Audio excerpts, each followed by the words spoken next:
imaginé par Binge Audio.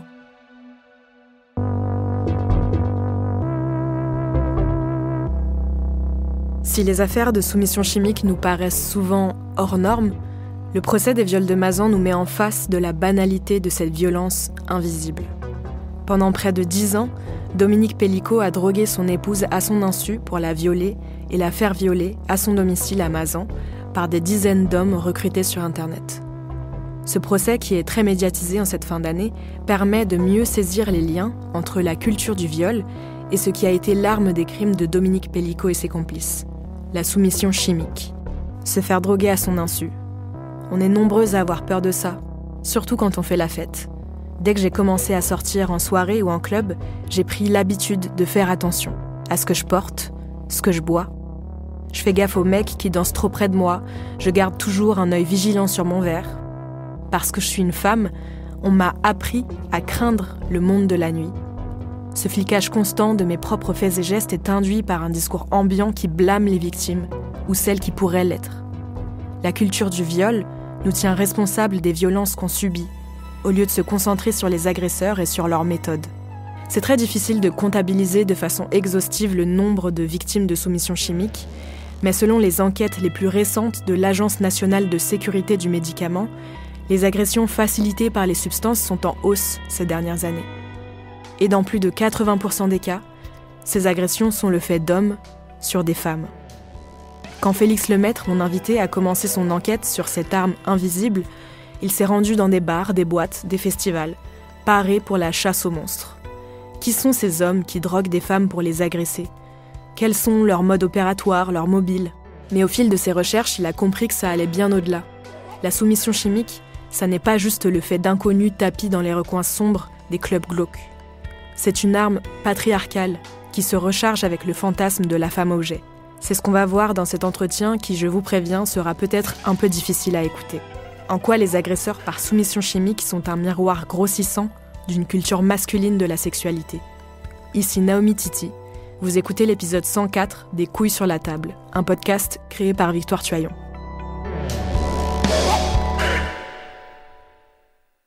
Bonjour Félix Lemaître. Bonjour. Vous êtes journaliste, ex-rédacteur en chef adjoint de Brain Magazine, écrivain et scénariste, et vous venez de publier l'essai « La nuit des hommes, une enquête sur la soumission chimique » pour la collection Les Nouveaux Jours des éditions J.C. Lattès.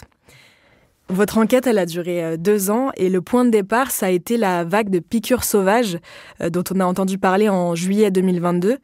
Qu'est-ce qui s'est passé à ce moment-là ? Effectivement, moi je suis journaliste musical à l'époque. Je suis missionné pour aller dans tous les festivals l'été, parce qu'on a des partenariats. Et je vois l'inquiétude qui grandit autour des piqûres. Alors, de tous les côtés, ça veut dire dans le public, effectivement, où je vois les femmes, les jeunes filles très inquiètes. Et puis, je vois aussi les organisateurs qui commencent à paniquer, parce que ils sont pas du tout préparés à ça. Parfois, ils ont des stands sur la prévention des violences sexuelles et sexistes, mais pas forcément. Ils comprennent pas ce qui se passe. Et puis même ma famille m'envoie des messages, savoir si je vais bien, si j'ai été piqué. Et donc je commence à comprendre ce qui se passe, cette psychose collective autour du sujet. Et je me rends compte que l'insouciance dans la fête, elle est mise à mal. Parce que ces piqûres, c'était censé être des piqûres au GHB, qui est une drogue connue comme étant la drogue du violeur. Est-ce que ces piqûres sauvages, elles ont vraiment eu lieu ? Est-ce que ça a vraiment été un problème pendant l'été 2022 ? Alors, en fait, maintenant qu'on a un petit peu de recul, il y a eu plus de 2000 plaintes. Et il n'y a pas eu, en fait, de preuves d'administration de quelque substance que ce soit. Les experts à qui j'ai parlé penchent plutôt, donc les médecins penchent plutôt pour des violences volontaires, finalement. C'est-à-dire qu'il y aurait eu des agressions avec potentiellement des seringues ou des objets contondants, piquants, pour alimenter ce climat de peur. Et en fait, la raison pour laquelle ça a tellement fait peur à tout le monde, je pense que c'est aussi parce que le GHB, c'est vraiment une drogue perçue comme étant la drogue du violeur. Qu'est-ce que c'est le GHB? Comment ça fonctionne? Alors le GHB, au départ, donc il a une histoire longue, créée dans les années 50 par Henri Laborie. Au départ, on lui demande de créer une substance pour les nageurs de combat. Donc là, on est très loin de la drogue du violeur. On cherche un produit pour qu'ils puissent nager plus longtemps sous l'eau et pas se faire repérer. Il rate, mais il trouve autre chose. C'est souvent comme ça dans la science. Et en fait, il se rend compte qu'il a synthétisé une molécule qui fait un très bon anesthésiant. Donc on va utiliser pendant des années, notamment sur les femmes enceintes. Donc c'est un peu délirant aujourd'hui quand on apprend ça.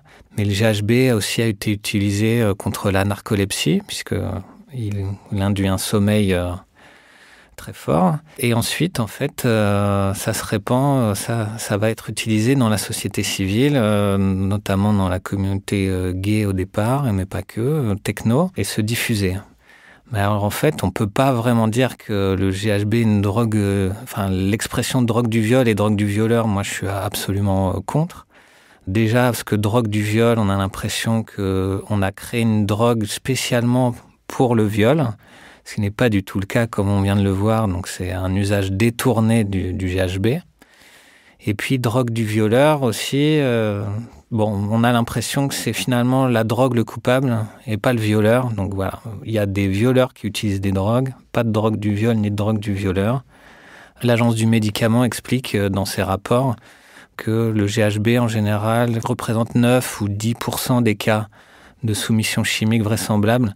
Donc ce qui est beaucoup moins que la loupe mise par les médias sur le produit ne laisse croire. Ouais, il y a plein de mythes en fait sur le GHB et notamment parce que c'est quand même parfois utilisé en effet pour droguer des personnes à des fins criminelles, notamment parce qu'on dit que c'est une arme invisible, l'arme pour faire le crime parfait. Oui, au départ d'ailleurs, les journalistes français l'ont appelé l'arme du cambriolage sexuel parfait, ce qui est pas de très bon goût, mais effectivement, en fait, ça a la particularité de disparaître assez vite des urines et du sang, 6 à 12 heures.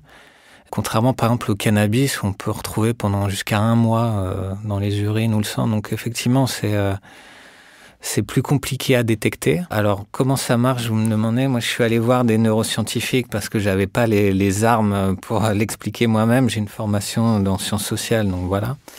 Je suis allé voir Chandru Kumar, qui est journaliste scientifique et neuroscientifique.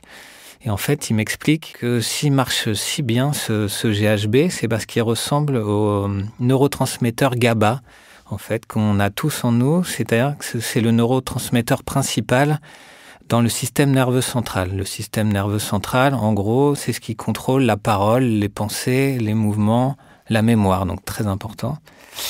Et ce neurotransmetteur, en fait, quand il passe l'information, il va y avoir une réaction et en fait, il va rester un résidu et c'est le GHB. Et ce qui fait qu'en fait, il y a du GHB endogène dans notre corps. On en a dans nos urines, dans notre sang, en fait, en permanence. On le sait peu, à des très faibles doses. Et en fait, du coup, notre corps est très réceptif parce qu'on a ces récepteurs GABA qui vont ressembler au GHB. Le docteur Kumar m'explique que c'est un peu comme les serrures d'il y a 20-30 ans. La clé n'est pas tout à fait la même, mais ça va passer dans la serrure. Et ben, c'est un peu ça, le GHB, il va ouvrir cette serrure. Et qu'est-ce qu'il va faire? Et ben, si on stimule trop ces récepteurs gamma, en fait, ça va inhiber en fait toute cette zone du cerveau. Et donc, c'est ce qui va faire que vous allez avoir du mal à penser. La mémoire va avoir du mal à encoder les souvenirs. Vous allez devoir à bouger, donc c'est ça expliquer ce blackout, qui est souvent amplifié aussi par l'alcool derrière, parce que l'alcool, on le sait, est un neurotoxique pire que le GHB et qui va empêcher aussi le sommeil paradoxal, qui est là aussi où la mémoire, les souvenirs s'ancrent dans le cerveau.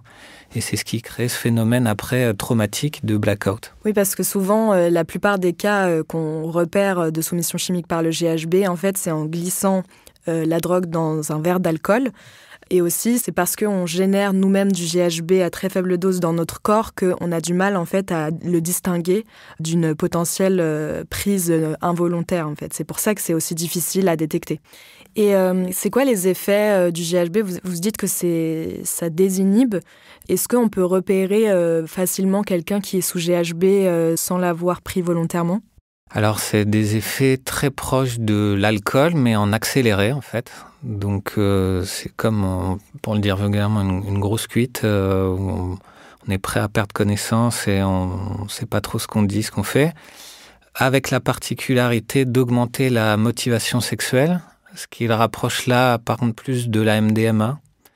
Et ça rend ça un petit peu complexe parce qu'effectivement, on a des victimes qui vont avoir l'apparence de quelqu'un qui a envie d'avoir des rapports sexuels, donc ça donne cette espèce d'illusion de consentement. Et parfois, dans certaines affaires, par exemple, j'ai un cas qui me revient là en Angleterre, où une femme se fait violer, il y a une vidéosurveillance. Sur les images, elle donne l'impression d'avoir envie d'avoir des rapports, eh bien, ça ne permet pas de prouver qu'elle a été agressée.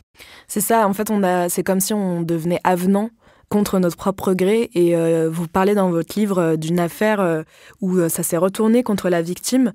C'est l'affaire Vanessa B. qui a été jugée en 2005. Est-ce que vous voulez bien nous la raconter ? En fait, elle était en boîte de nuit avec 3 hommes.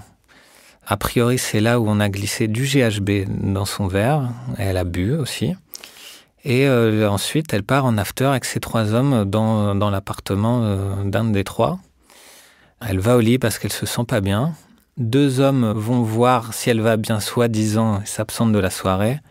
Et en fait, profite de son état, pour la violer. Ensuite, ils vont se chercher un sandwich. Donc, c'est assez délirant aussi. Ça montre aussi la banalisation de la chose. Je le dis pas pour simplement choquer, mais en fait, ça montre aussi comment eux-mêmes ont totalement banalisé ça. Donc, ils sortent de l'appartement. Un autre homme arrive. Il se met à côté d'elle. Et en fait, c'est elle qui va aller vers lui. Elle est complètement dans les vapes, mais du coup, elle va essayer de chercher le contact physique avec lui. Et lui aussi va essayer d'en profiter, mais il n'y arrive pas, donc voilà, ça s'arrête là. Et en fait, plus tard, lors du procès, en fait, ces comportements-là vont lui être reprochés. Et le juge, notamment, va dire qu'elle présentait des signes d'une libération sexuelle évidente. C'est terrible d'entendre ça. Un comportement pas normal dans la morale dominante, je cite. Et que donc, les hommes n'avaient pas peut-être les moyens de détecter qu'elle n'était sous produit et que ça aurait pu être juste le signe, en gros, d'une sexualité légère. Donc, en fait, cette pauvre Vanessa, elle a fait appel. Elle a dû prouver par une expertise psychologique qu'elle n'était pas enclin à la mythomanie et qu'elle-même se sentait coupable et mal, en fait, de cette agression pour qu'on revienne ensuite là-dessus et qu'on reconnaisse déjà du bout des lèvres que son consentement avait été pour le moins surpris. Voilà, donc c'est pour vous dire tout l'effort qu'il faut faire pour que ce soit reconnu et que en fait, ces hommes en fait, étaient incriminés et qu'on reconnaisse qu'ils savaient qu'elle était sous emprise parce qu'on n'a pas pu prouver que c'était eux qui avaient mis le produit. Donc déjà, pour vous dire à quel point c'est dur de confronter des coupables de soumission chimique. Il y a plein d'autres drogues, à part le GHB, qui peuvent être utilisées dans les cas d'agression facilitée par les substances. Les plus courantes, en fait, c'est la MDMA dont vous avez parlé, qu'on appelle aussi l'ecstasy, la cocaïne et le cannabis. Et parmi tous ces psychotropes, pourquoi est-ce que c'est le GHB qui a hérité de ce nom de la drogue du violeur ? En fait, ce surnom de drogue du viol ou du violeur, ça vient de la traduction de Date Rape Drugs. On pourrait traduire plutôt par drogue du viol du rencard. Mais en fait, si on revient à l'origine, le date rape, c'est un concept qui vient de travaux de femmes des années 80. Donc je pense notamment à Marie Koss, une psychologue, en 1987. Elle mène une grande enquête dans les campus américains, près de 35 campus, donc c'est un énorme échantillon. Et en fait, elle montre que, je crois que c'est à peu près 87% des auteurs de viol, en fait, sont connus des victimes. Et en plus, je crois que c'est à peu près à hauteur de 70% dans le cadre d'un rencard, d'un premier rendez-vous amoureux. C'est pour ça qu'elle milite pour ce terme de date rape. Voilà, qui montre justement que le violeur, c'est pas un rôdeur, encore une fois. Et dans l'Amérique de cette époque, on avait l'image du violeur qui est noir. Donc c'est aussi lutter contre ce racisme et expliquer que voilà, ça peut être aussi l'étudiant blanc et aussi de bonne famille. Et puis il y a aussi une affaire par la suite, c'est celle de Cathy Costner, qui est une étudiante qui est agressée, qui est violée, et qui en fait ne va être crue par personne dans son bâtiment. L'infirmière scolaire lui dit de prendre des somnifères et de penser à autre chose. Il y a juste un communiqué de la fac voilà, qui explique qu'il y a une agression et une enquête, mais voilà, qui ne dit pas son nom. Et elle décide de prendre la parole dans les médias, d'expliquer que c'est elle la victime, et d'expliquer voilà, qu'elle a été violée lors d'un rendez-vous amoureux. Et ça va permettre ensuite, dans les campus américains, de créer tout un mouvement féministe autour des campus. Et en fait, ça, c'est complètement invisibilisé déjà aux États-Unis, parce qu'on se met à parler après de date rape drugs, mais pareil, de manière assez sensationnaliste, autour du Rohypnol déjà, donc un médicament. Qui est un somnifère, c'est ça ? C'est ça. Et ensuite, eh bien, ça, pareil, ça arrive avec le GHB. Et en fait, on invisibilise toute cette lutte qui était faite pour montrer la proximité et la banalité du mal, eh ben, on repart vers ce monstre du GHB, voilà, qui invisibilise tout, puisqu'on parle plus que la drogue du violeur et pas vraiment de qui sont les agresseurs.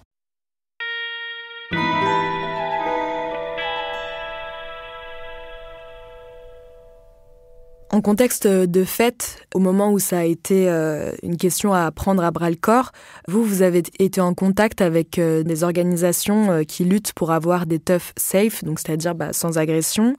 On peut citer par exemple l'association Consentis ou le collectif Safer. Qu'est-ce que vous avez appris auprès de ces organisations ? Est-ce que vous avez réussi à établir une sorte de profil ou de mode opératoire des agresseurs en contexte festif ?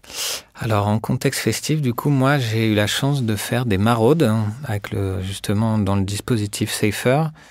Donc comment ça se passe ? On vous fait une formation en ligne, notamment sur comment faire désescalader les situations quand il y a des agressions, rompre l'effet témoin, ce qu'on connaît, c'est-à-dire que les gens vont ne pas oser intervenir pendant une agression sexuelle et donc il faut les prendre à partie pour qu'ils viennent vous aider. Enfin voilà, c'est ce genre de choses. Moi j'ai commencé ma maraude à minuit, de minuit à 6h du matin. Complètement sobre, donc d'ailleurs dans un club, donc ce qui est pas vraiment une situation habituelle. Ça fait aussi réfléchir sur sa consommation aussi. On arrive avec un regard complètement différent sur la fête, ça c'est sûr. Moi, en fait, mon rôle, c'est de tenir à la fois un stand de prévention et de sillonner la teuf pendant une soirée techno.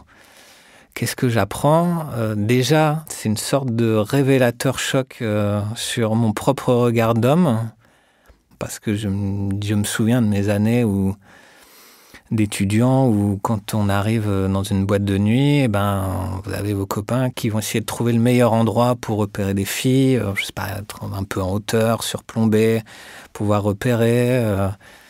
qui vont essayer justement de faire boire les filles, leur proposer, leur offrir des cocktails, des bières. Donc, c'est ce qu'on appelle la dette sexuelle. Donc la femme se sente endettée et qu'elle se sente obligée d'avoir un rapport sexuel. Oui, parce qu'elle a eu un verre gratuitement, donc il faut retourner quelque chose, quoi. Voilà, c'est ça, on a été un gentil garçon, donc ça mérite rétribution. Moi, à ces époques-là, j'ai pas toutes ces clés-là. Je peux ressentir parfois de la gêne, mais je comprends pas forcément tout ça. Je me souviens de ce qu'on appelait à l'époque, dans ma région, en tout cas, la voiture balai. Je me souviens très bien d'être un comptoir de bar et qu'un type explique que lui, sa technique de drague, donc il voit ça comme une technique de séduction, c'est terrible, c'est de repérer la femme la plus vulnérable, la plus alcoolisée de la boîte de nuit et de la ramener chez lui pour finir la nuit avec elle, donc pour la violer en fait. Et moi, je comprends pas très bien ce qu'il me raconte. Bon, je me dis que c'est peut-être le fait d'un garçon isolé. Toutes ces années, j'ai complètement enfoui ça. Je me dis juste que c'est un gros beauf, mais pas plus. Et en fait, en discutant avec avec une sociologue, je me rends compte qu'en fait, ça existe et dans toute la France, malheureusement. Certains appellent ça faire les éboueurs. C'est-à-dire repérer les déchets c'est ça. Du club pour les ramener chez soi. Ouais, on traite la femme exactement comme une ordure, donc c'est vraiment un peu de considération, c'est terrible. Et si je dis ça, c'est que dans cette maraude aussi, je me rends compte qu'il faut surveiller aussi à la fin de la fête, non seulement pendant la fête. On m'apprend et je vais surveiller un petit peu qui consomme quoi, qui est perdu, un peu dans les recoins, qui pourrait être agressé dans les recoins sombres où il y a un petit peu personne, voilà. Mais aussi surveiller régulièrement les départs, parce que justement, c'est un lieu à haut risque, bien confirmer que chacun se connaît, tout se passe bien pour rentrer, parce que voilà, c'est un moment très problématique des soirées. Et c'est-à-dire, c'est ce moment où, par exemple, une femme qui serait très ivre ou qui aurait pris de la drogue et du coup serait plus vulnérable, ce qu'on appelle la vulnérabilité chimique, et qui du coup peut être plus facilement embarquée par un homme, même qu'elle ne connaît pas du tout, sans se rendre compte de ce qui se passe, quoi. Effectivement, elle va être dans l'incapacité de résister, tant physiquement que psychiquement, et donc effectivement... même sous prétexte parfois d'aider la personne, de la ramener, en fait, on va en profiter pour l'agresser après chez soi ou dans la rue. Donc effectivement, c'est un très gros risque. Et aussi, vous vous rendez compte que finalement, vous aviez l'œil ouvert pour repérer quel homme pourrait être en train de glisser peut-être de la drogue à l'insu de quelqu'un. Et est-ce que vous en avez trouvé pendant ces recherches ? Non, c'est vrai que ça a été une obsession, cette volonté de me fondre dans le décor et d'essayer de trouver l'agresseur, parce que pendant des mois d'enquête, ça devient obsédant. Peut-être qu'aussi, je pense que tout le monde a eu cette idée aussi de se demander mais qui ils sont, d'où ils sortent, comment ils arrivent à le faire sans être vus. Et non, tout simplement parce qu'en fait souvent ça va pas être l'inconnu qui surgit du canapé du carré VIP ou de je ne sais où, ça va être une personne connue de la victime, au moins dans la journée, si ce n'est dans le cercle amical ou professionnel. Et donc ça c'est ce que je comprends plus tard, effectivement. C'est pour ça que je ne vois pas de croque-mitaine ou de grands méchants loups et je passe à côté de mon sujet à ce moment-là, ouais. En fait, ça fait partie des mythes qu'on a à un niveau de société sur le viol, pas que sur la soumission chimique. Quand j'ai lu dans votre livre ce que vous expliquez sur la voiture balai, ça m'a vraiment énormément choquée et dégoûtée. Et aussi ce qu'en dit Sarah Perrin, la sociologue que vous avez interviewée pour avoir des informations dessus. Et vous êtes du coup rendu compte que c'était pas du tout un comportement marginal, en fait, que c'était très répandu. Et il y a un lien entre cette attitude prédatrice en soirée et les représentations qui fabriquent nos fantasmes, et notamment ceux des jeunes garçons. Dans votre livre, vous parlez des teen sex comédies, notamment American Pie, qui est la plus connue et qui a très mal vieilli sur ce plan-là. Et vous parlez aussi de la fascination que vous aviez quand vous étiez ado pour les fraternités dans les universités américaines. Vous considérez que c'est le cœur du réacteur de la culture de la soumission chimique à l'américaine. Qu'est-ce que vous entendez par là ? Effectivement, je pense que ces comédies-là, qu'on pensait juste potaches, nous, à notre époque, en fait, ont totalement exporté cette façon de faire la fête américaine, et notamment sur les campus. Et les fraternités, il faut le savoir, il y a des études menées par des psys dans les années 2000, montrent qu'un frat boy, comme on dit, un membre de fraternité, va avoir 3 fois plus de chances d'être un violeur. Et en plus, souvent, va être récidiviste. Donc ça montre un peu cette culture, les fraternités. Moi, j'avais pas cette idée-là à l'époque. Dans ces films, elles sont quand même grandement valorisées par leur aspect de débauche, de solidarité, d'humour, voilà. Alors parfois lourde, certes, mais voilà, c'est quand même montré de manière améliorative. Moi, je découvre des affaires en faisant cette enquête où en fait, on a des cocktails de bienvenue donnés à des femmes avec justement des produits dedans, et il a fallu qu'un petit ami goûte le verre de sa copine et finisse à l'hôpital pour qu'on comprenne le petit jeu de de cette communauté, d'autres qui ont des pièces à viol dédiées à ça, d'autres qui s'envoient des tutos où les femmes, pour séduire, où les femmes sont appelées des appâts à viol, enfin des choses sidérantes. Et donc en fait, effectivement, ça a toute une histoire, mais les fraternités, c'est le summum, je pense, de la masculinité toxique. En fait, ça a une histoire, c'est qu'au départ, les campus américains étaient composés que d'hommes. Et à partir du moment où les femmes arrivent sur les campus, ils se sentent obligés de surperformer leur masculinité et leur capacité de séduction. Et donc va commencer cette course effrénée à la performance sexuelle et qui induit en fait justement la recherche d'un corps disponible le plus vite possible, le plus facilement possible. Et c'est ce qui infuse cette façon de faire la fête. Et donc ça se retrouve dans les teen sex comedies.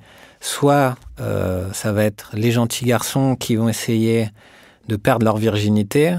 Et donc pour eux, souvent le meilleur moyen, c'est à minimum d'acheter de l'alcool, qu'on ne sait pas, pour acheter aussi des drogues dans certains films, pour coucher un maximum. Donc c'est très néolibéral, on va dire. C'est vraiment une politique du chiffre, une façon de voir la sexualité comme ça. Et du coup, la soumission chimique, c'est cette arme. Et en fait, le problème de ce genre de film, c'est aussi de traiter cette culture du viol comme un gag, comme une grande blague, et ce qui, en fait, participe à totalement banaliser cette culture du viol.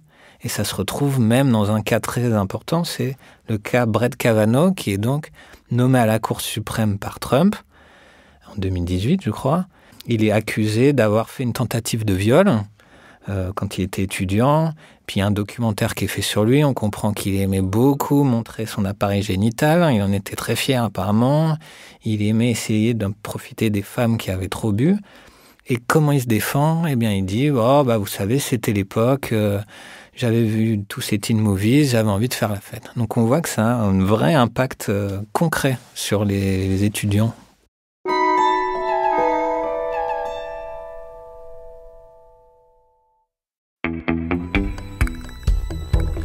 Les teen sex comedies, les fraternités, mais aussi la pornographie, on y reviendra, toutes ces représentations montrent à quel point la soumission chimique est omniprésente dans la construction de nos fantasmes et de notre sexualité, surtout chez les jeunes garçons. Quand Félix Lemaître en a pris conscience, il n'a plus jamais vu ses souvenirs d'émois adolescents de la même manière. Dans La Nuit des hommes, il raconte par exemple que cette manie de scanner une pièce pour repérer les corps attirants, il a appris ça dès le collège, avec ses potes. Il appelait ça l'œil du chibre. Certains ne se contentent pas d'observer de loin, ils notent les seins et les fesses des filles pour faire des classements, ou alors ils se mettent à suivre leur crush à la sortie du bahut. Ce que ça révèle, c'est que même si tous ne s'en servent pas forcément pour agresser des femmes une fois adultes, tous les hommes font l'apprentissage de la prédation. Tous les hommes ont une expérience plus ou moins directe autour de la soumission ou de la vulnérabilité chimique. Dans cet apprentissage-là aussi, dès l'adolescence, il y a la culture du secret. Vous consacrez un chapitre à ça dans votre livre, vous appelez ça « Ce qui se passe à Vegas reste à Vegas ». En menant votre enquête, vous avez eu un peu l'impression d'être soupçonné de trahison. Une trahison à qui ? À quoi ? Effectivement, assez rapidement, quand je parle du projet de livre, avec des amis, des relations, assez vite, je sens qu'il y a un blocage. C'est toujours cette vision guerrière, en fait, c'est la guerre des sexes. Et donc, tu es dans un camp ou dans l'autre. Et donc, si tu te mets à dénoncer le comportement de certains hommes, tu es un traître à la cause, effectivement. Et puis, il y a cette idée aussi où on va me dire aussi plusieurs fois « Mais toi, t'as rien à te reprocher ?» C'est un peu cette chose-là que je vois souvent entre hommes, c'est chacun aurait des dossiers, donc si tu balances, moi je balance sur toi, comme s'il y a un espèce de grand effet domino, et si quelqu'un commence à parler, tous les hommes de la Terre vont finir en tôle, et c'est fini. Mais en fait, c'est un moyen aussi d'intimidation, et qui alimente cette culture du secret, qui effectivement arrive assez tôt, dès les premières petites amies, on va vous... Si votre copain a un peu un comportement, s'il trompe sa copine, il va vous demander de garder le secret, évidemment. S'il la traite mal aussi, faudra pas le dire, parce que parfois d'autres jeunes filles viennent vous demander comment est votre copain, si vous n'avez pas intérêt à expliquer comment il se comporte avec les filles, sinon vous n'êtes pas un vrai pote, vous êtes vous êtes une balance. Donc ça, c'est très important dans cette figure de la balance dans ces années-là. Et puis ensuite, effectivement, cette culture du secret, elle se déporte sur la fête, où en fait, ce qui se passe pendant les fêtes, moi, effectivement, quand j'ai 20 ans, 25 ans, le terme « ce qui se passe à Vegas reste à Vegas », je l'entends des dizaines et des dizaines de fois. Et ça participe à cette idée que la fête, c'est un lieu d'hédonisme pur, où il n'y a pas de morale, de contrôle à faire, sauf que cette façon de voir l'hédonisme, elle est à sens unique, c'est-à-dire que c'est selon le bon plaisir des garçons, sans égard en fait pour les femmes. Et voilà, je raconte notamment cet épisode où je me réveille dans un appartement après une fête, et puis il y a un garçon qui sort d'une chambre et voilà, qui nous explique qu'en fait il a eu un rapport sexuel au départ consenti, mais il a fait quelque chose qui n'était pas consenti par la jeune fille. Il a continué. Et puis pour lui, il rigole et il dit « Bon, allez, ce qui se passe à Vegas reste à Vegas » et il part le sourire aux lèvres. Et moi, je comprends pas très bien. Je sens que il y a quelque chose de malsain, mais voilà, je pars et puis voilà. Et ça fait partie des petites lâchetés aussi ordinaires d'hommes. Et ça aussi, ça participe à la culture du secret. Et je ne referai pas la même chose aujourd'hui. Je pense qu'au contraire, il faut apprendre à oser confronter les autres hommes. Et ça, c'est quelque chose d'assez rare dans la culture masculine, qui pourtant se vantent d'une virilité, d'une franchise, dont on se dit les choses. Au contraire, je crois que on se dit très peu les choses entre garçons, et même entre amis de 20 ans, on ne sait pas grand-chose, et on veut parfois pas savoir, et ça permet ce genre d'agissement. Et toutes vos réflexions sur la soumission chimique, elles nous concernent aussi à des endroits plus quotidiens, et on peut tisser des liens avec la place des substances psychoactives dans notre culture de la séduction, et notamment l'alcool. Vous avez posé la question à vos amis, vous leur avez demandé s'ils avaient déjà pécho sobre. Qu'est-ce qu'on vous a répondu ? C'est une question que je pose d'abord à mon colocataire, un grand ami de l'époque. C'était un grand habitué des bars, et il aimait beaucoup séduire. Et donc, un lendemain de fête, il y a toujours ce rituel de débrief entre hommes de la soirée. Enfin, pas qu'entre hommes, j'imagine bien aussi entre femmes. Mais là, donc voilà, cette façon de débriefer. Et il me regarde, visage décomposé, je vois qu'il cherche, et il se dit « Mince, mais en fait, toutes mes premières fois avec des femmes, c'est sous alcool ou plus, et même les 2e, 3e, 4e, 5e rencarts, en fait. Et petit à petit, je pose la question autour de moi, et effectivement, l'alcool est très lié à la virilité, ça c'est très connu dans l'anthropologie, hein. Et donc, il y a une injonction, effectivement, à un homme viril, c'est un homme qui boit beaucoup et qui tient l'alcool. Puis, il y a aussi cette idée que ça aide, ça désinhibe. Et en fait, le pendant de cette culture masculine toxique, de ce qu'on disait, de performer, de séduire, de perdre sa virginité le plus vite possible, et en fait, l'alcool va être une sorte de produit dopant parce qu'elle va vous donner du courage. C'est souvent ce que j'entends autour de moi. On va oser aller parler aux filles. Donc c'est aussi fascinant de voir à quel point les hommes ont peur des femmes aussi finalement, peur de leur parler, d'aller leur parler simplement. Mais par contre, l'alcool, elle a cet effet révélateur de la symétrie de pouvoir entre hommes et femmes. C'est qu'un homme qui boit a plus de chances d'être un violeur et une femme qui boit a plus de chances d'être violée. Et donc c'est là où les deux genres sont complètement opposés. Oui, parce qu'en préparant cet entretien, je suis tombée sur un post Instagram de l'autrice Camille Extrait qui s'appelle « Alcool en date, outil de soumission chimique normalisé ». Et dans ce post, elle explique qu'il y a plusieurs techniques subtiles ou directes qui visent à altérer le consentement avec l'alcool, que ce soit inciter l'autre à boire pour se détendre, justement, en remplissant constamment son verre ou alors en lui recommandant un verre sans lui demander son avis, ou le fait d'offrir une ou plusieurs tournées de shots d'alcool fort pour être ivre plus rapidement. Et vous aussi, vous écrivez dans votre livre que l'alcool, c'est un énorme facteur de vulnérabilité chimique, c'est-à-dire que ça nous rend vulnérables à une potentielle agression. Vous écrivez que vous, ça vous est arrivé. Je ne vais pas vous demander de raconter toute cette histoire ici, mais j'aimerais quand même qu'on se penche dessus parce que cette vulnérabilité produite par l'alcool, je pense que c'est extrêmement répandu et sous-estimé. Et ça va à l'encontre d'une idée reçue qui est que quand on est un homme, notamment un homme adulte, on ne pourrait pas se faire agresser sexuellement par une femme. Comment l'alcool, ça vous a rendu vulnérable, vous, à ce moment-là? Comment ça agit sur votre volonté?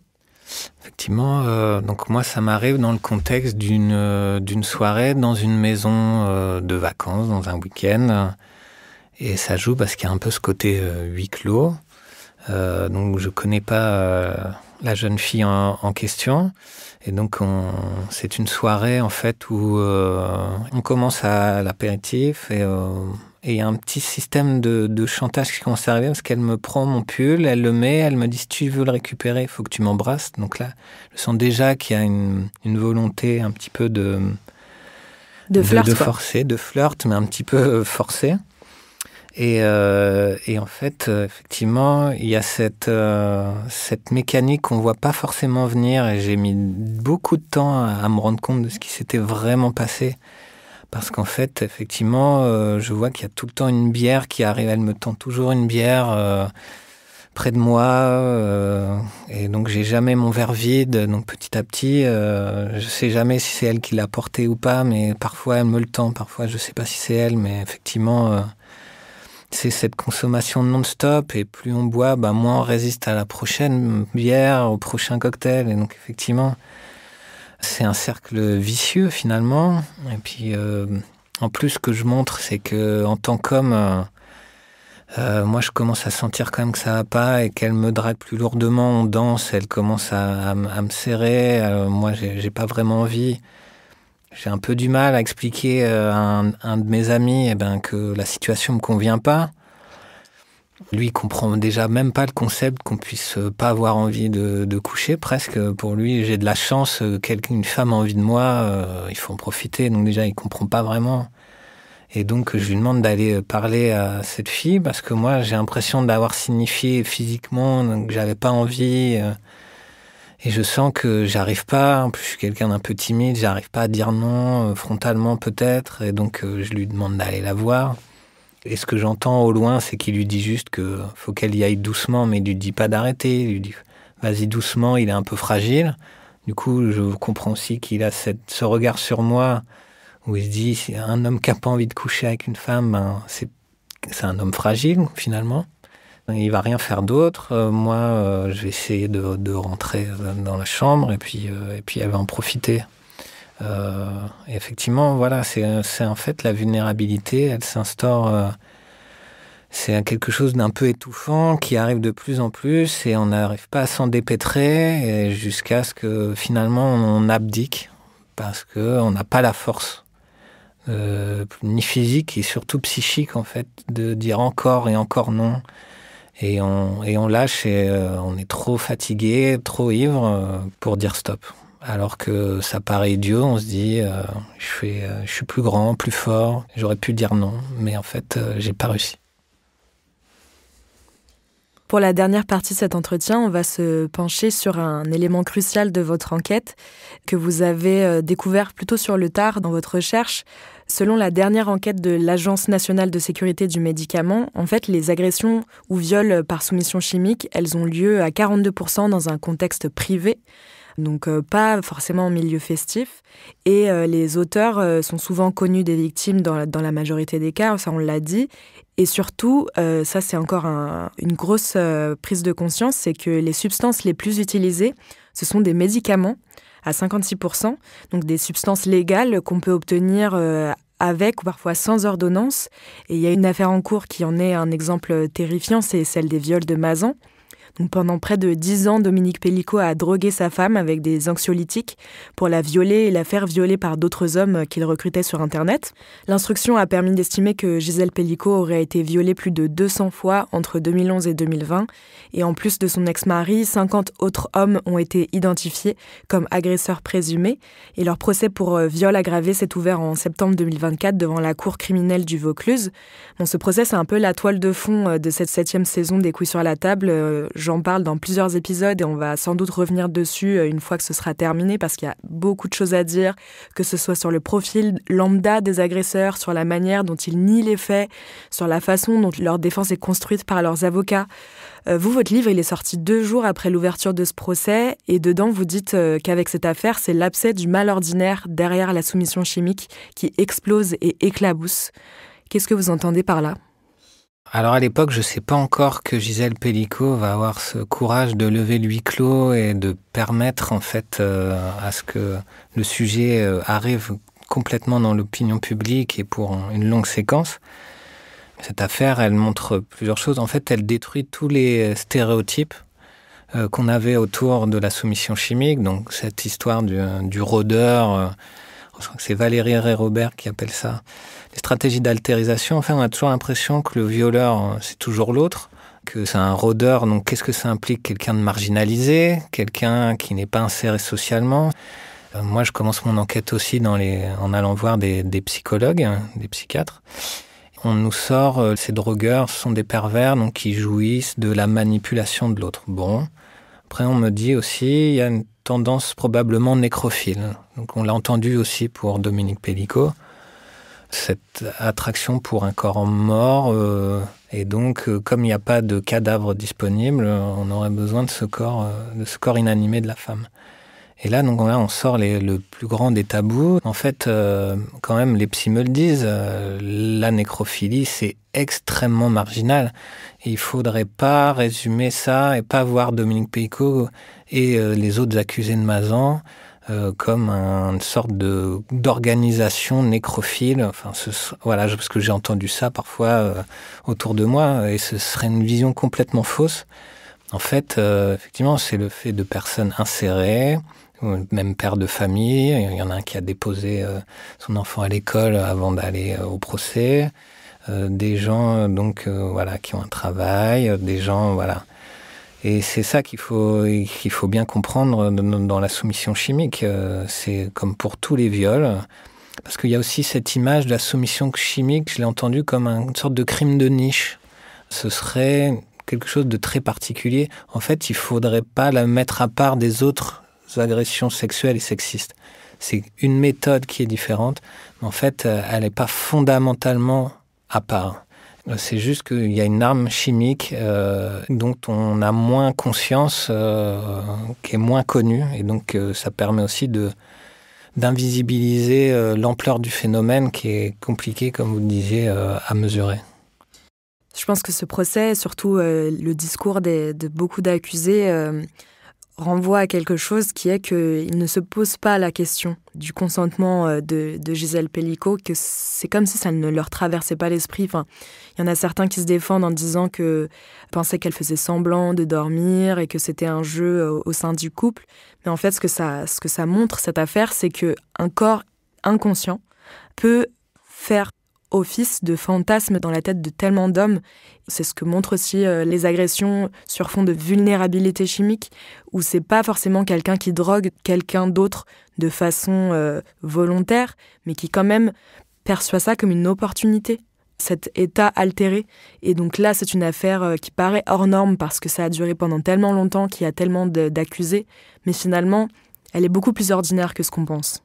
Effectivement, moi aussi je le découvre avec sidération quand je rencontre le président d'un CRIAV. Alors les CRIAV, ce sont des structures en fait de groupes de parole où sont suivis les auteurs de violences sexuelles et sexistes. Plus précisément, je me permets, c'est des structures qui accompagnent les personnes qui prennent en charge les auteurs de violences sexuelles. Ouais. Effectivement, c'est un suivi socio-judiciaire. Et moi, je vais rencontrer le président du CRIAV de France. Il a des auteurs de viols par soumission chimique dans ses patients. Et il m'explique qu'en fait, souvent, les agresseurs tombent des nues. C'est-à-dire, quand on va les chercher, la police va les chercher, ils ne comprennent pas du tout, ils ne se vivaient pas comme agresseurs. Moi, je ne comprenais pas ça. Je me disais, un agresseur, il prémédite, il veut faire quelque chose de mal, il le fait en pleine conscience. Et en fait, c'est là où on comprend la banalisation de la culture du viol, vraiment, et du patriarcat, dans ce que ça a de plus intime, c'est que en fait, ces hommes, pour eux, C'était juste le jeu de la séduction, de boire, faire boire. C'était juste un problème de communication éventuellement, souvent c'est ce qui revient. Un quiproquo, quoi. Voilà, c'est un quiproquo. Alors, notamment le président du CRIAV, lui, me donne une image qui d'ailleurs me satisfait pas beaucoup. Lui, il vous dit, c'est comme quand vous êtes sous LSD, que vous allez composer de la musique, vous allez croire que vous faites un super morceau de musique, et le lendemain, vous comprenez que ce que vous avez fait, c'est de la merde. Je reprends ces mots. Et donc, en gros, c'est cette idée que, en fait, les agresseurs, souvent sont eux-mêmes d'ailleurs alcoolisés ou sous drogue, et donc se rendraient pas tout à fait compte, en tout cas ne veulent pas voir ce qu'ils sont en train de faire. Moi, je suis un peu plus dur que ce président de CRIAV, je trouve, qui quand même trouve une excuse aussi aux agresseurs par ce biais-là. Mais par contre, je me rends compte qu'il y a vraiment, du coup, cette intériorisation de la femme-objet qui fait que ce corps inanimé, on se dit qu'on peut le prendre parce que voilà, il est disponible. Et dans le procès Mazan, on retrouve effectivement la même chose. La femme-objet, ça veut dire aussi que c'est un objet qu'on peut offrir et que le propriétaire, eh bien, c'est qui ? C'est le conjoint. Donc c'est aussi ça. Ce n'est pas que fantasmer un corps, c'est aussi pouvoir en disposer, l'offrir, le donner à d'autres hommes. Donc c'est tout ça que ça regroupe. J'aimerais qu'on prenne quelques minutes pour évoquer des pistes possibles pour lutter contre la soumission chimique. Dans cette affaire Mazan, lorsqu'elle a découvert que son père l'avait elle aussi droguée et photographiée nue, on ne sait pas s'il y a eu plus, Caroline Darian a créé l'association M'endors pas, dans laquelle elle collabore avec la députée Sandrine Josso, qui elle aussi a été victime de soumission chimique.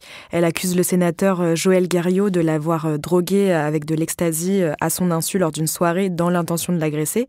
Il a été mis en examen en novembre 2023 et à l'heure où on enregistre cet entretien, il est toujours au Sénat. Il refuse de démissionner malgré les pressions de Gérard Larcher, le président du Sénat, et des 150 élus de Loire-Atlantique. De son côté, Sandrine Josso après avoir interpellé l'Assemblée nationale à propos de la soumission chimique au début de l'année 2023, elle a permis l'ouverture d'une mission gouvernementale à ce sujet. D'après vous, qu'est-ce qu'il faudrait faire pour que la soumission chimique n'existe plus ? Alors, c'est une très bonne question. Il y a vraiment, je pense que la soumission chimique, c'est ce qu'on appelle un fait social total. Ça veut dire il va intervenir sur un peu tous les domaines de la société. Je pense que l'un des plus gros pans qui m'intéresse de plus en plus, c'est l'éducation sexuelle auprès des garçons notamment. Parce qu'après un peu toutes mes interventions autour du livre, j'ai des professeurs qui sont venus me voir pour intervenir en milieu scolaire. Et je pense effectivement que c'est important, notamment parce que je crois que c'est à peu près 51% des collégiens consomment du porno dans le mois. Donc, des enfants de 12 à 13 ans, c'est ça les statistiques, consomment au moins une fois par mois du porno. Je crois que c'est les chiffres de l'Arcom. Et en fait, du coup, j'en parle aussi dans le livre, j'en parlais très vite, mais c'est-à-dire qu'on pense souvent que l'acte sexuel tient du désir et donc de l'inné. Et donc, on pense qu'il n'y a pas besoin d'éducation sexuelle, alors qu'il y a un sociologue qui s'appelle John Gagnon qui parle de script sexuel, et c'est un concept intéressant. Pourquoi ? Parce qu'il montre qu'il y a des représentations du sexe qui viennent de la culture, et qui vont créer des scénarios sexuels, en fait. Et en fait, la pornographie, elle entretient énormément ce fantasme du corps inanimé dont on parlait. Le mot viol est interdit sur ce genre de plateforme, et donc si on met asleep ou sleep, donc le sommeil, endormi, on peut trouver ce genre de choses, souvent des scénarios où on a une femme endormie et un homme qui va avoir une relation sexuelle avec elle et elle va se réveiller petit à petit. Et en plus, ce qui est d'autant plus grave, c'est que on va faire jouer à l'actrice le fait qu'elle aime ce qui est en train de se passer et qu'elle va jouir. Et donc, en fait, ça entretient totalement l'idée que ce corps, une femme endormie, Eh bien, il est apte à être l'objet d'une relation sexuelle et qu'en plus, ça va plaire à la victime. Donc, c'est complètement une culture du viol à assumer. En termes légaux, le fait d'agresser quelqu'un dans son sommeil, ça peut totalement être condamné puisque ça relève de la surprise. C'est un viol, en fait. Effectivement, et d'ailleurs, il y a un rapport, je crois, du Haut Conseil à l'égalité qui montre qu'en gros, dans 90% des contenus pornographiques actuels, il y a donc de la violence, qu'elle soit physique, verbale, sexuelle. Et que dans la plupart des cas, eh bien, il y aurait motif à des recours légaux si ces scénarios se produisaient dans la vraie vie. Et le problème, en fait, on pointe souvent la pornographie et ce qu'elle peut avoir de plus néfaste et dangereux, à juste titre. Mais après, j'aime bien toujours nuancer, parce que c'est pas la pornographie qui a créé le viol et les agressions. C'est vraiment une sorte de miroir grossissant de ce qui se retrouve partout ailleurs. Et du coup, le problème, c'est que quand il n'y a que ça à portée de main pour des jeunes garçons pour avoir un apprentissage de la sexualité, c'est un problème parce que les séances d'éducation à la vie relationnelle, affectives et sexuelles qui sont censées être obligatoires au rythme de 3 séances par an du CP à la terminale ne sont pas du tout appliquées alors que c'est censé être obligatoire depuis 2001. Il y a un documentaire qui s'appelle « C'est quoi l'amour maîtresse ?» qu'on a produit dans Le Cœur sur la table, le podcast créé par Victoire Choyon. C'est un documentaire de Lolita Rivet qui porte spécifiquement sur l'éducation sexuelle et sur pourquoi ça devrait en effet être vraiment appliqué.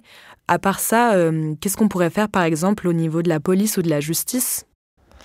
Alors effectivement, au niveau de la police, on sait qu'il y a déjà un peu un déficit de formation sur les violences sexuelles et sexistes. Notamment, moi je pense à l'enquête de Valentin Gendreau, flic, où il montrait, il devient agent de police et en fait il a simplement, je crois, une demi-journée ou une journée de formation, donc c'est très léger. Mais la soumission chimique n'est pas du tout abordée dans la formation des forces de l'ordre. Et pourquoi c'est d'autant plus grave? C'est déjà grave pour pouvoir recueillir la parole des victimes, mais c'est aussi grave parce que ça peut avoir des conséquences pour prouver la soumission chimique. Parce qu'en fait, c'est une fois que la plainte est déposée, on va pouvoir faire les tests, mais il faut que l'agent de police fasse faire les bons tests. Et ça, c'est problématique parce que justement, on a des cas où les agents de police vont justement commander des tests uniquement de GHB. Et alors que les personnes vont être soumises par, justement, on parlait tout à l'heure, effectivement, les médicaments sont souvent incriminés. Et comme ensuite, le test va être négatif, et la plainte va être abandonnée. Le cas va être abandonné. Donc ça, c'est assez terrible. Donc effectivement, il faudrait totalement l'inclure dans la formation des forces de l'ordre et aussi, je pense, des soignants. Parce qu'on le voit dans le cas Pellico, Gisèle Pellico, elle a connu une errance thérapeutique terrible. Elle a cru qu'elle avait un Alzheimer précoce. C'est très compliqué pour les personnes de comprendre ce qui leur arrive, en fait, parce qu'elles ont le corps qui leur dit quelque chose, mais elles n'arrivent pas à interpréter tous ces signes. Et en fait, les médecins généralistes ont un rôle très important, aussi parce que ce sont eux qui prescrivent souvent tous ces médicaments qui vont être détournés. Donc ça aussi, ils ont une responsabilité importante dans leur activité de prescription, mais aussi du coup de surveillance des symptômes de soumission chimique. Donc l'inclure dans leur formation, je pense, pourrait être extrêmement bénéfique, notamment pour tout ce qui est soumission chimique dans le cadre des violences conjugales. Voilà, on appelle ça les femmes battues chimiquement. Voilà, ça existe et il faut faire très attention à ça. Puis aussi, ça devrait être inclus dans la formation des magistrats. Par exemple, ce que vous disiez à propos de l'affaire Vanessa B au début de notre conversation, ça montre bien que la superposition entre des préjugés sexistes et la méconnaissance des effets de la soumission chimique, ça fait qu'on blâme les victimes pour des choses qu'elles ont subies. Effectivement, on le voit aussi dans le cas de l'affaire de Mazan, c'est que c'est souvent, quasiment toujours à la victime de se justifier de sa sexualité. Et quand elle est une femme tout particulièrement, et même Gisèle Pellico, donc on va lui demander est-ce qu'elle est libertine, quelles sont ses pratiques sexuelles, et donc ça va être à elle de prouver sa sexualité, qui d'ailleurs devrait apparemment être modèle, parce que Si elle avait été libertine, alors là, peut-être qu'elle aurait plus ou moins mérité ce qui lui arrive. Et ça, c'est très, très, très extrêmement fréquent. Et ça, effectivement, c'est ce double standard où, en fait, c'est aux femmes de prouver une sexualité presque, on a envie de dire, pure. Cette représentation, finalement, là, de la femme. Tandis que les hommes, eux, n'ont même pas à expliquer ce qu'ils ont fait. Donc, effectivement, c'est un double standard assez ahurissant dans la justice. Et qui n'ont pas à expliquer pourquoi est-ce que le fait d'imposer des relations sexuelles à une femme inconsciente les excite. Oui, effectivement, eux, ils n'ont pas justifié de ce fantasme du corps inanimé. Effectivement, eux, ils expliquent que soit c'est eux les victimes, parce qu'ils ont été manipulés par le mari, ou soit c'est elle qui ils pensaient qu'elle faisait semblant, et donc c'était un jeu, et du coup, effectivement, ils se dédouanent complètement, et on ne mandate pas particulièrement d'expertise autour de ça, on ne discute pas cette chose-là, qui pourtant devrait effectivement être au cœur du procès. Ouais. Pour finir, quelle œuvre d'art vous voudriez nous recommander en lien avec notre discussion ? Moi, j'ai envie de vous parler de Promising Young Woman, donc, qui est un film qui a reçu l'Oscar du meilleur scénario en 2021, d'Emerald Fennell, je crois. Et en fait, il est intéressant à plusieurs titres. C'est l'histoire de Cassie, une étudiante en médecine brillante. Elle a une amie qui se fait violer à l'université, violer et battre. Et cette amie ne va pas réussir à s'en remettre et va se suicider. Donc l'héroïne, ensuite, elle laisse tomber ses études, elle a 30 ans, elle habite chez ses parents, et sa vie est au point mort. Et elle va recroiser un ancien camarade, et ça va déclencher. Et en fait, le soir, ce qu'elle fait, c'est qu'elle fait semblant d'être ivre ou trop droguée dans les bars et boîtes de nuit. Et quand les hommes font la fameuse voiture balai, ils la ramènent chez eux, elle les confronte, elle se réveille et elle les confronte. Et ça, c'est vraiment un retournement hyper intéressant. Et en plus, parce que c'est une réflexion aussi sur un genre cinématographique qu'on appelle le rape and revenge. C'est tous ces films où on voit une femme violée au départ, et souvent, malheureusement, montrée avec complaisance, de manière un peu érotique. Il y a beaucoup de films comme ça, où c'est montré avec un regard un peu voyeur. Et ensuite, on a un déferlement de vengeance de la part de l'héroïne. Et bien là, en fait, c'est une nouvelle façon de montrer cette vengeance. Il va y avoir vengeance sans ce male gaze, justement, ce regard sur le viol un peu sexualisant. Et pour ça, c'est du coup un film qui est novateur et qui renverse les codes. Merci beaucoup, Félix Lemaître. Merci.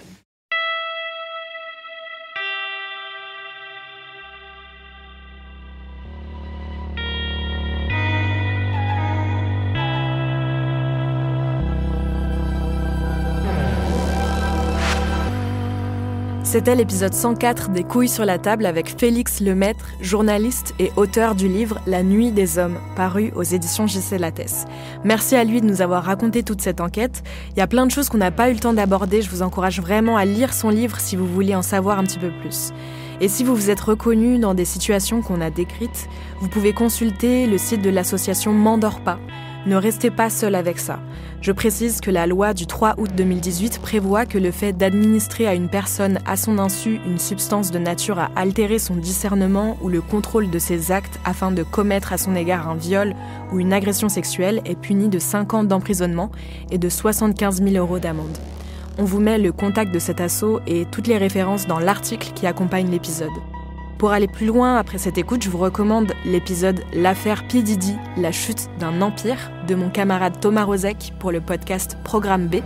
Dans cet épisode, il revient sur un cas gigantesque de prédation par soumission chimique qui est en train de bouleverser toute l'industrie musicale américaine. Vous pouvez aussi regarder le film Women Talking, réalisé par Sarah Polley.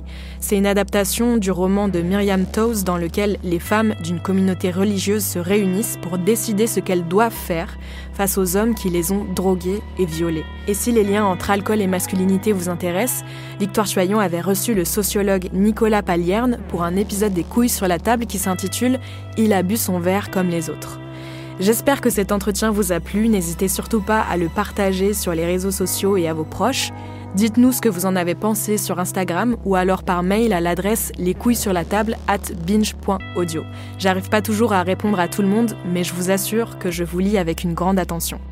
Les couilles sur la table, c'est un podcast créé par Victoire Tuaillon et produit par Binge Audio. Je m'appelle Naomi Titi, j'ai préparé, mené, monté cet entretien grâce au travail de Paul Berthiaud à la prise de son et réalisation, Marie Foulon à la production, l'édition et la communication, Thomas Rozek à la rédaction en chef et Alban Philly à la direction de production.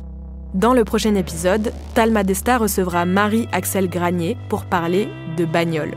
Merci beaucoup pour votre précieuse écoute, prenez bien soin de vous et à très bientôt.